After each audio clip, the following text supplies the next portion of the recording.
പെരിങ്ങത്തൂർ മേക്കുന്ന് റോഡിൽ ഗുരുജി മുക്കിൽ പ്രവർത്തിച്ചു വന്ന പെരിങ്ങത്തൂർ വൈദ്യുതി സെക്ഷൻ ഓഫീസിന്റെ പ്രവർത്തനം പുതിയ കെട്ടിടത്തിലേക്ക് മാറ്റി. പെരിങ്ങത്തൂർ കടവത്തൂർ റോഡിലെ പുല്ലൂക്കര കല്ലറ മടപ്പുരക്ക് സമീപത്തെ ടാർജറ്റ് കോംപ്ലക്സിലാണ് പുതിയ ഓഫീസ് പ്രവർത്തനം ആരംഭിച്ചത്. സെക്ഷൻ പരിധിയിൽ 94 ട്രാൻസ്ഫോമറിന്റെ കീഴിൽ 17,500 വൈദ്യുതി ഉപഭോക്താക്കളുണ്ട്. കൂടുതൽ സൗകര്യങ്ങളുള്ള കെട്ടിടമാണ് സജ്ജമായിരിക്കുന്നത്. KP മോഹൻ MLA ഉദ്ഘാടനം നിർവഹിച്ചു.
എന്തായാലും അത് കൂടുതൽ ജാഗ്രതയോടുകൂടി മുന്നോട്ട് പോകാനുള്ള എല്ലാ നടപടികളും അവരതിൻ്റെ എന്താണ് അതിൻ്റെ സ്ഥിതിയെന്ന് എഴുതി തന്നാൽ അതുമായി ബന്ധപ്പെട്ടുകൊണ്ട് ഉന്നത തലത്തിൽ ഇടപെട്ടുകൊണ്ട് മുന്നോട്ട് പോകുമെന്ന് ആദ്യമായിട്ട് പറയുകയാണ്.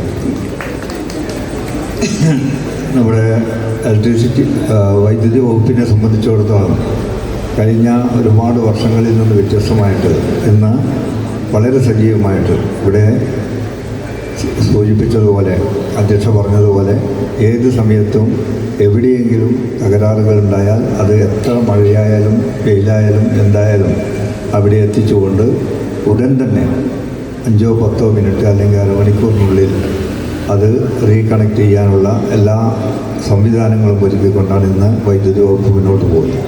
നഗരസഭാ standing committee chairperson Umesh Thiruvambady അധ്യക്ഷത വഹിച്ചു. Assistant executive engineer AP Vijesh report അവതരിപ്പിച്ചു.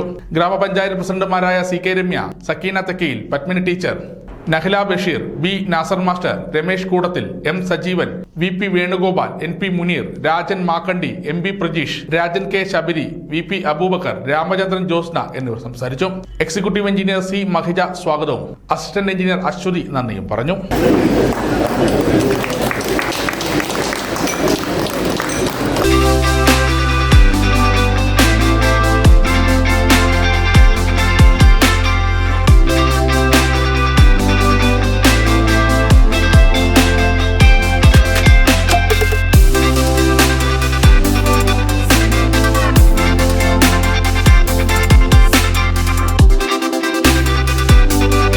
സമഗ്ര ന്യൂസ് പാനൂർ.